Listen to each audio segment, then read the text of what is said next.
both sides today to talk about this, quote, divisive issue. I want to start by saying that I think today we must first and foremost understand that a man was murdered brutally and terroristically. There is no other side. There simply is no other side to this. And that's all there is to it. This is a man who was a beloved husband, father of 4, a doctor whose patients adored him, who was committed to giving women the full range of reproductive options, whether it was to plan and space their children, whether it was to end a pregnancy that was not desired at that point in time, whether it was to carry a wanted pregnancy to term. He was there to help women make their own choices about life. There is no other side to this. This was a brutal murder. It was domestic terrorism. There is simply no other way to describe it. Karen, you are committed to the right to life cause, but I assume you would agree with that? Oh, absolutely. This act goes against every pro-life principle. We reject death as a solution to problems, and whoever committed this terrible act obviously doesn't agree with that principle. So well, Karen, may I just interject here? First of all, let me say that I was given to understand that that I was going to be interviewed and ask questions, and then Karen would be interviewed and ask questions. I want to tell you that I think it is absolutely unconscionable to try to set up this kind of discussion in this way. After Matthew Shepard was brutally beaten because he was gay, there's no one even Gloria, tried to set up this kind of debate. Let me put you at ease here, because it's not a debate. I will control this, and Bobby, there will be no interrupting of each other. What I want to say is that for Karen to say now that, oh, we absolutely oppose this kind of action is meaningless, because it is the anti-choice groups like hers who have created a social climate in which the more radical fringe extremists of their cause have felt free to commit this kind of unconscionable crime. So unless they are specifically doing something to prevent it, their words are simply meaningless. All right, in the interest of fairness, though, I must let Karen address that. Thank you, Bobby. Our whole movement is based on one that affirms life, and everything that we do is an attempt to offer solutions that promote life, not destroy it. And that is something that I have said and our movement has said all along. So what we're saying today is no different from everything that we have said and done. Are you calling for federal marshals to protect and defend these physicians? Are you calling for local law enforcement to do their job and do their surveillance and patrol? Well, I haven't heard it. Let me hear you loudly and clearly. If you're calling for that, Karen, why isn't it being done? Well, it is being done. We just heard from a press conference here in Buffalo. I have been very impressed with how the law enforcement officials are working together with the Canadian officials. The federal government has stepped in. That's after the fact. They have been working with Dr. Slepian and other abortionists. We've had a federal injunction here in Buffalo. I think the federal government as well as the local authorities have gone over and above board in protecting the lives of the abortion doctors, sometimes at the expense of the rights of the pro-life protesters. Let me get a little perspective here, because there are extremists out there who do feel that what was done to Dr. Slepian was, quote, justifiable homicide. I know that you do not agree with that, right. But can you tell us what percentage of people who are pro-life do? Is it a small percentage, or? It must be a very small percentage. They aren't even pro-life people. They may be opposed to abortion, but that opposition is not based on a pro-life principle. I have never met personally any of those people. Certainly I am aware of their positions through publications or through the internet, but I don't know any of them personally. I think they're a very radical fringe, not connected with the pro-life movement in any official way. Let me go to our audience quickly here and take some reaction. Bill? Yes. My feeling is that, you know, abortion is legal. It's the law of the land. What the doctor was doing was legal, and for him to be murdered over it, it's a crime, and it must stop. Jane? Let me first say that I agree. I think this was a terrible crime. I believe the people that did this should be prosecuted to the full extent of the law. This doctor had as much right to live as a baby does. Absolutely. My point is, this man was doing abortions, and especially in the case of late-term abortions, what they do is they allow a child, a viable child, to enter the birth canal. They take forceps, they snip the base of the brain, insert a catheter. I'm sorry. This Go ahead, Gloria. This is exactly the problem that needs to be addressed. Well, that's not the issue here today. Well, let me say, to the first speaker who spoke, abortion is not only legal. It is those of us who believe that a woman should be able to make her own responsible choices about whether and when to have children are absolutely as convinced of the moral appropriateness of our position as your second speaker. I respect her right to believe and say what she wants to say, but until and unless she and others in her movement are willing to join hands with all of us and say, no more. We will not have any more of this violence, not in our town, not in our state, not in our country. This is America. This is a democracy. No more of it. They have no moral credibility at all, and instead, this woman comes on and tries to start engaging in the kind of polemic debate.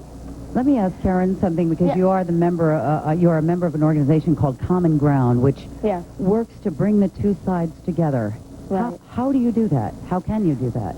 Well, what we do is we basically dialogue. We agree that there are many things that, many shared concerns that we have, such as the health and welfare of women and of children and of prevention and of providing women with choices. Obviously, pro-lifers disagree with abortion, but there are many other choices. And I would just like to say to Ms. Felt that you stated that you respect this woman's right to speak her views, yet you interrupted her and would not allow her to finish. So we're not discussing the issue of partial birth abortion today. That's not the topic of the show. So I'm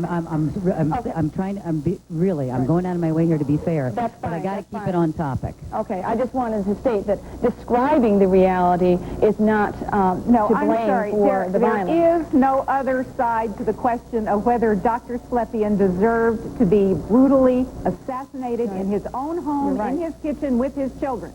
You're right, and there is no other side. And That's until you are ready to step forward and do concrete actions to end this domestic terrorism, then I think that you are creating the very social climate that allows these kinds of murders to happen. I think that we must all join hands, all people of goodwill, regardless of how you feel about abortion, to say, look, this is a democracy. We need to respect each other's opinions. We need to respect each other's points of view. We need to make our voices heard in the voting box, not by violent actions. Let's hold that thought right there. We need to go to break, and we'll talk more about the politics of this issue in a moment.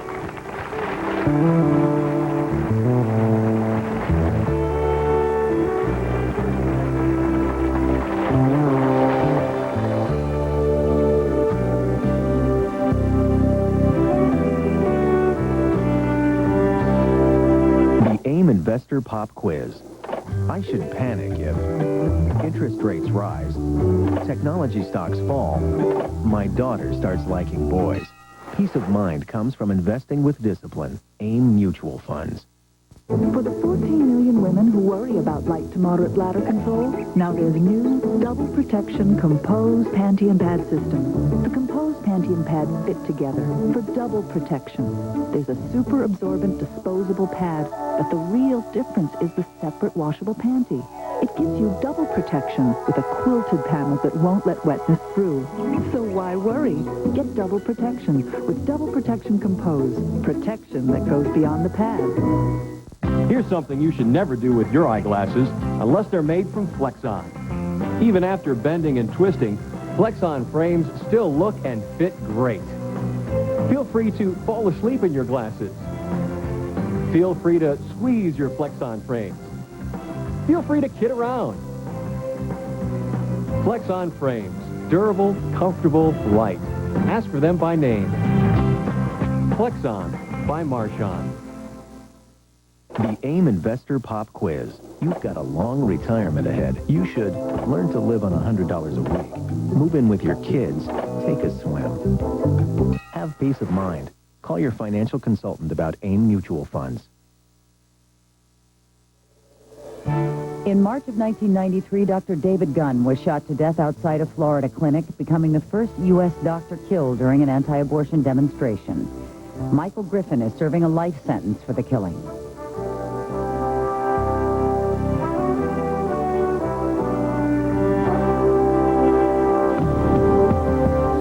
Welcome back. A couple more internet messages that came to CNN. Violence begets violence. To the pro-lifers, I say, be concerned for all the unwanted, unloved children who are walking this country, and stay out of my body. And also, I am active in my state's Right to Life organization. We do not advocate abortion in any circumstances. We believe in fully educating people regarding the medically factual circumstances in regards to fetal development. Education is the key. My group does not agree with any kind of murder, even of a murderer. And John had a comment. Go ahead. Well, what I find really disturbing about this is the lady from Planned Parenthood who is really trying to take political advantage of this man's death by attempting to stereotype those who are opposed to abortion as murderers. And as someone who is opposed to abortion, that doesn't necessarily make me a murderer. So grouping all of them together and then trying to gather support against them is really unjustified. And what I said was, and I will stand by this, that I think the kind of hateful rhetoric that comes out of the anti-choice movement has created a social climate in which those who are extreme and violent feel that they have permission to do what they are doing. For example, what happened to Dr. Slepian. It's interesting, I think, to note that the one thing and a tragic event like this does seem to generate is, well, it inflames the debate, puts it out in the forefront again, and it's happening 2 weeks before an election. It is an election issue. Karen, as a matter of fact, you're running on the Right to Life ticket in New York, and I'm curious because is that a one-issue platform or? It's a platform that embraces all life. It opposes not only abortion, but euthanasia and physician-assisted suicide. So that is the focus of the party, and the candidates are welcome to take other positions as well. Are you? I'm sorry, go Our ahead. platform is one based on affirming the worth and dignity of every human person, so that includes the rejection of abortion, capital punishment, euthanasia, and addresses issues that have been already brought up here, including children who are in foster homes and freeing them up for adoption into permanent loving homes, as well as a variety of other issues. Well, let me ask you, you're running for lieutenant governor, which, of course, would entail a lot more issues than just the one. So are you serious about winning, or is this just to keep the issue in the forefront? Well, Right to Life candidates typically only garner 1% of the vote in our state, so we have set some goals. We really would like to increase that. Planned Parenthood, example, has done more to prevent abortions, by the way, than the Right to Life Party in New York or any place else will ever do, because we provide family planning and birth control and counseling and education. That's how you prevent the need for abortion. But the abortion issue per se is exactly the kind of issue around which I believe the Founding Fathers coalesced to say, in this democracy, people of goodwill must be able to disagree, cast their votes, and then move on, and not behave violently toward one another when their side does not happen to win.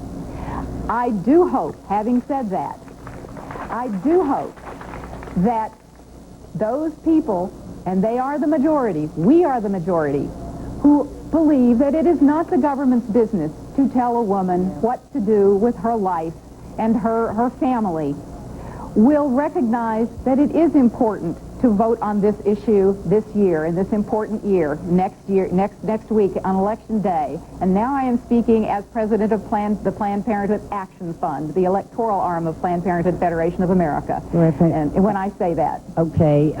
If I may, let me get Karen in for a last word here. Karen, does this hurt your cause, and how do you recover from this? It certainly doesn't help the cause, but I'm more concerned about how it hurts, again, the principles upon which our movement is founded. Any loss of life is a loss for all of us. Dr. Slepian's life was just as valuable as that of the unborn child. Our movement is based on an embrace of those who are unwanted and inconvenient.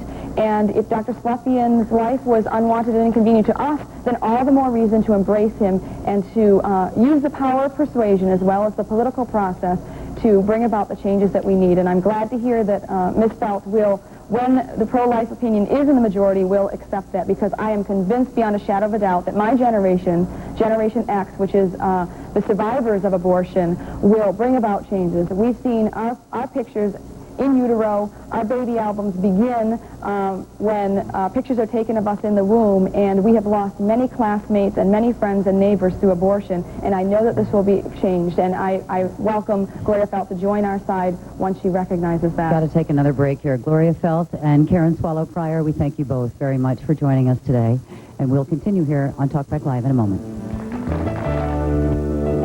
January 22nd marked the 25th anniversary of Roe v. Wade, the Supreme Court decision that legalized abortion nationwide. When the decision was handed down, nearly two-thirds of the states outlawed abortion except to save a woman's life. The John Glenn Story, a return to space, on a special edition of CNN Perspectives, Tuesday at 10 Eastern on CNN. You know, Norm, every time I visit a school today, I'm reminded of the many challenges that face public education. Oh, stable funding for schools, smaller class sizes, all the security issues, you bet. That's why I'm voting for Stan Bunn. Oh, I agree, Mark. I think he's thought all the problems through. He's come up with a good plan. Stan Bunn is a winner in my mind. I believe we will be well served with Stan Bunn as our school superintendent. Why settle for a little of something you love when you can have a lot more? With TCI Digital Cable, you get more fantasy stories your whole family will love on Discovery Kids. It's a place where kids can explore their world and satisfy their curiosity with more hip, entertaining programs than ever. And best of all, it comes right through the cable you already have. Order TCI Digital Cable today and start getting more of what you want. This is CNN. The life of the unborn child is as equal value as the life of any other born baby, and whatever is justified to defend the life of a born child is justified to defend the life of an unborn child. That was the Reverend Donald Spitz this morning on CNN and Company talking about the killing of Dr. Barnett Slepian. We are joined now by Flip Benham, head of the anti-abortion group Operation Rescue, and Eleanor Smeal, president of the Feminist Majority Foundation, which promotes women's rights. Welcome to both of you. Flip, first of all, reaction to the Reverend Spitz? Well, you know, I've talked with Donald Spitz before. I've told him that what he is saying is heresy and that bad theology inevitably ends in bad behavior. It did with Paul Hill, and this young man needs to stop spewing this stuff in the name of Jesus Christ for the cause of little baby boys and girls, and for his family. But now I'd like to make a statement about what has happened here in Amherst, New York. May I? Yes, go ahead. Well, I think that what we are doing, Gloria Felt just said that there is not another side of the story, but there is. Gloria Felt, Eleanor Smeal helped usher us in to the spirit of murder on January 22nd, 1973, when we decided that we would solve every premarital sex problem or extramarital sex problem by killing little baby boys and girls. And God's word says that if we sow bloodshed in the womb, we're going to reap it in the streets, and reap it we have. And unfortunately, it's manifested its ugly head in Amherst, and now an abortionist is dead by a spirit of murder. We as Christians are never called to use the enemy's solution, that is to kill, like the pro-choice folks do, to kill, to solve a problem. God is more concerned with the means we use than the ends we achieve. And we're winning this battle on the streets. Unfortunately, in Beltway in Washington, D.C., they are doing absolutely nothing. But on the streets, the number of abortions are dropping. The number of abortion mills, now 579 fewer today than there were in 1986. The number of medical facilities teaching the abortion procedure down 50% from 1987. This battle is being won as gentle Christians live out their faith. Unfortunately... That's a long statement. It's a powerful If I may interrupt statement. you for just a second, though, and get our other guest in here. Eleanor, go ahead. Well, you have two different things here. One is it's not only a tragic murder, but it was a premeditated one. And there is a terroristic ring trying to win politically. He just said they're winning in the streets. Well, part of that street brigade is to bomb, burn, commit butyric acid, stalk, and terrorize. And if they get away with this on abortion, you can bet that this extreme right wing will do it on other issues. This is a challenge to our democracy. Now, that's one part of it. But there's another part. Since when do we have religious figures speaking in a way as if it is absolutistic? He is speaking for some Christians. Other Christians do believe in the right to choose. Jews believe in the right to choose, and we who do believe take it from a moral and ethical stand. Long before Roe v. Wade, there was abortion in this country. Women were, but you said something, Eleanor, I want to clarify, because Dr. Slepian was Jewish. That's exactly. That's why you brought that up. That's why I brought it up. And I want you to know that of the sniper attacks, the 5 doctors who were shot by snipers, 3 of the 5 were Jewish. And we have seen an anti-Semitic streak in this terroristic campaign. And if we are to have a democracy, a system that honors all belief systems, you can't believe that you speak for God and that nobody else has a right to interpret the Bible or to do what they think is right. And the reason I brought up before Roe v. Wade is that women instinctively decide to control their family size. We've done it from time immemorial. The difference today is with advanced medical procedures, it is safer for women. In countries where abortion is illegal, more women die. In fact, according to the UN, over 200,000 women die of botched illegal abortions a year. And basically, abortion is a form of birth control only when birth control is not available. If you want to reduce the number of abortions, you just make birth control more widely available as it is in Europe. Hold on. Let me take a phone call at this point from Jeff in Florida. Go ahead, Jeff. Actually, Jeff in Texas. I'm sorry, in Texas. Go ahead, Jeff. Yeah, basically the idea that abortion is murder is a perfectly political right that you have the ability to think. If that's what you want to believe, that's fine. But if you attach that stigma to a person, a specific person, then you basically put a bounty on their heads, and you are calling people who are on the fringe. And I am Christian and conservative. But if you call upon these people and call them murderers, somebody's going to go out there and want to kill them. And that becomes terrorism. And that actually becomes worse than the act that you're trying to stop. Jeff, I think that's an excellent point, because now no one's allowed to tell the truth in this country. Abortion is murder, my friend. There is no other name for that. Flip. Homosexual. Just a second, please. Homosexuality is a sin, and Christians were branded as hate. This is hate crime because they say that homosexuality is a sin that brings a death to a young man or woman that practices it, and a nation that approves of that behavior. Abortion is murder. Now listen, that's the truth. If the truth is inflammatory, perhaps we ought to stop doing do you agree? Let me ask you a couple questions, though. I don't agree that it's murder. Do you agree that this country is made up of a number of different religions? But based on Christianity and the Judeo-Christian I understand ethic. that, but other religions may feel and this is not a democracy, it's a republic, ma'am, based on a system of laws. Not ruled by the majority plus one, but by a law. When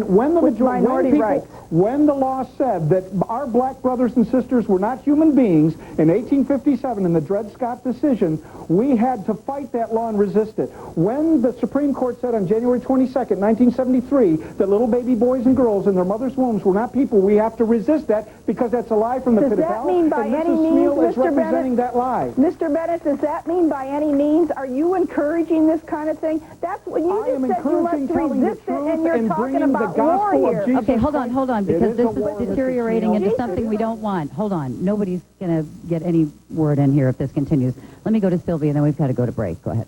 Yes, in our ignorance, God winked at us. Slavery happened because of ignorance. Planned Parenthood is an educational program. It gives information. And it's not until we receive information that we even have the tools that we need to make the right decisions for ourselves. We got to go to break. We'll continue in a moment.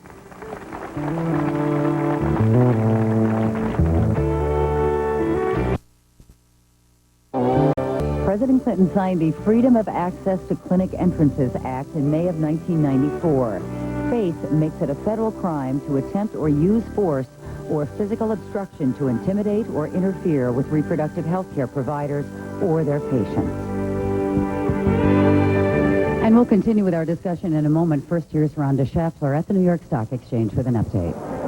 Hi there, Bobby. Heading up to the closing bell, a mixed performance on Wall Street. Blue chip stocks are slightly lower. The Dow Jones Industrial Average is off now 8 points at 84.43. Trading in the big board was halted for an hour at midday due to a computer glitch. Things looking better over on the NASDAQ Composite. Strength in technology shares lifting that particular index up 23 points. Internet stocks especially high. That's how things are shaping up on Wall Street. TalkBack Live. We'll be right back. The North Star system. Performance and technology that set Cadillac apart from every other luxury car in the world. Now experience the difference during the Cadillac Performance Drive with the 1999 DeVille. The world's only full-size luxury car with the power and agility of the North Star system. Now just $499 a month. A powerful way to set yourself apart during the Cadillac Performance Drive. See your Cadillac dealer today.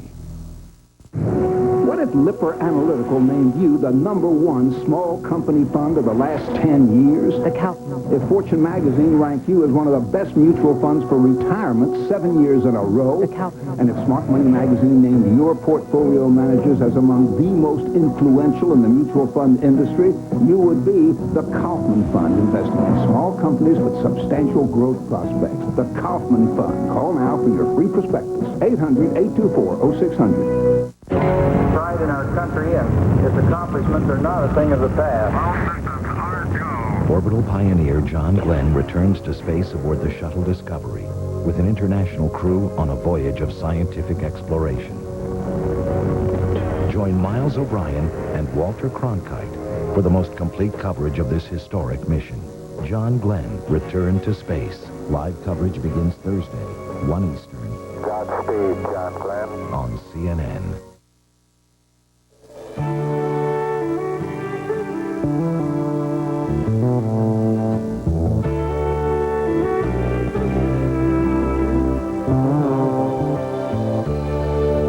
And welcome back to TalkBack Live. Let me get a reading on some of our young people here in the audience. Dan?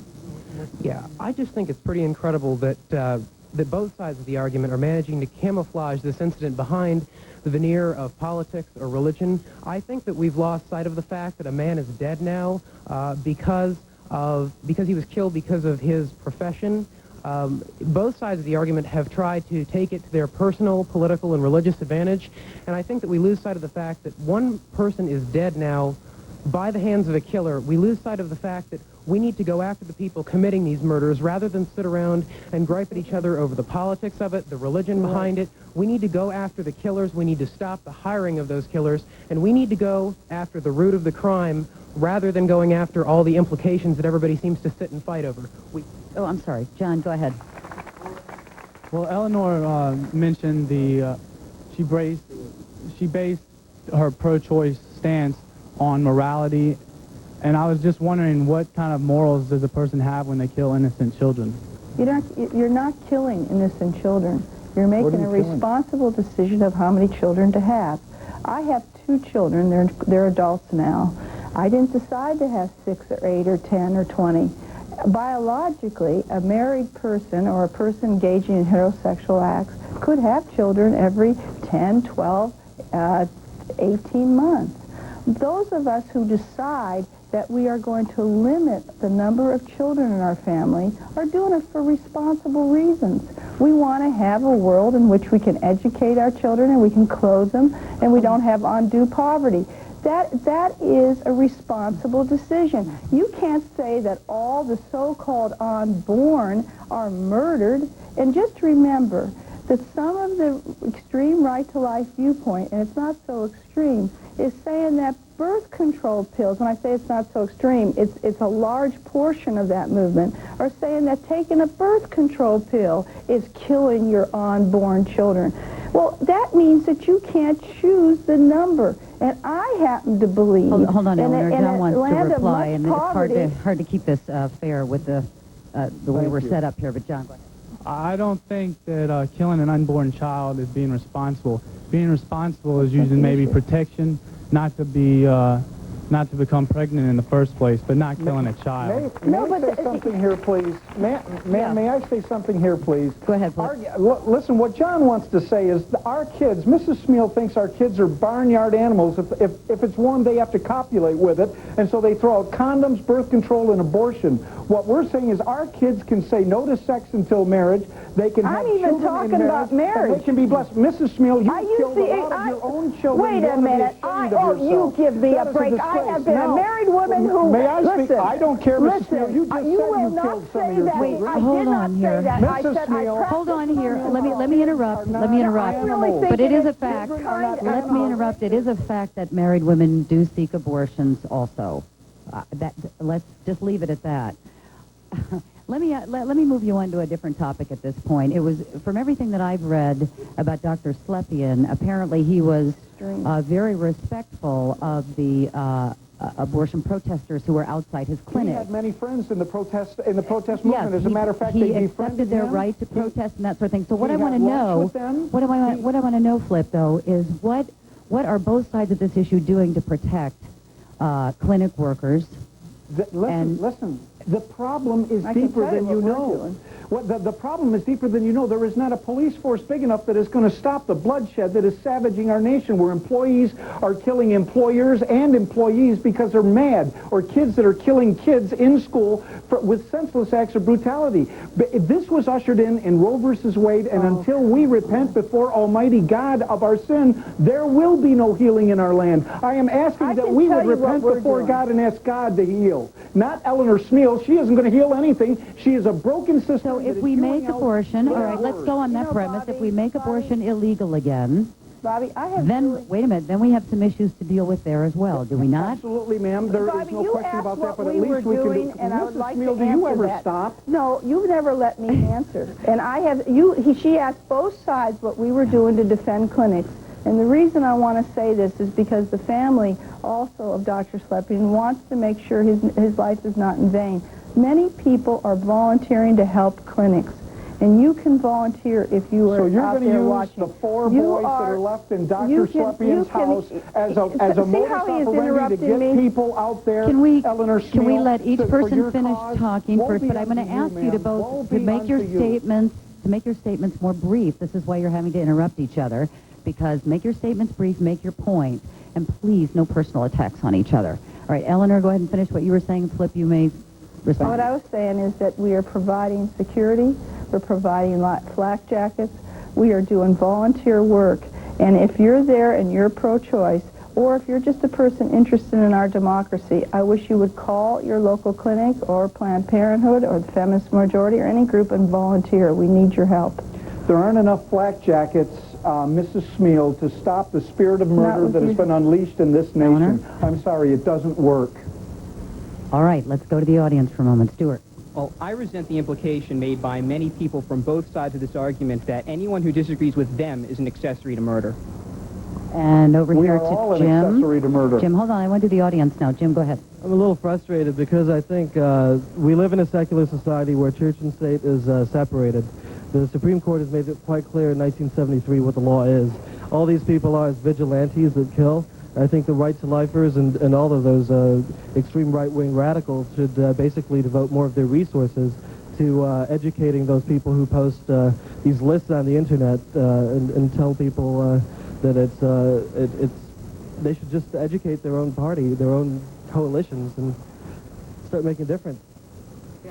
Yes, well, I take a look around the audience, and what I see here is I can truly believe that this group comes from the upper 10% from the social and economic environment within this country. And abortions, the majority of the abortions does not come from this crew here, okay? it comes from a different lifestyle, people that are not blessed the way we are, okay? And we need to get education out there. However, we can't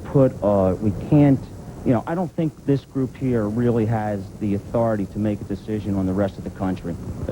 Can I get both of my guests, we only have 30 seconds left, to agree that education is at least the beginning of trying to agree on this issue?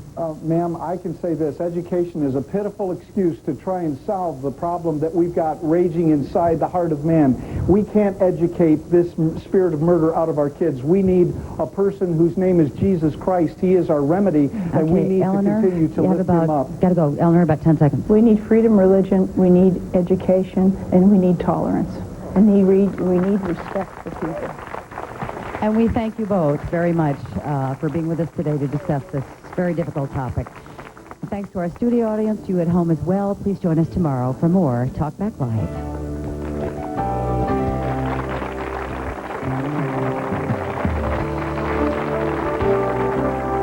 Wednesday on CNN.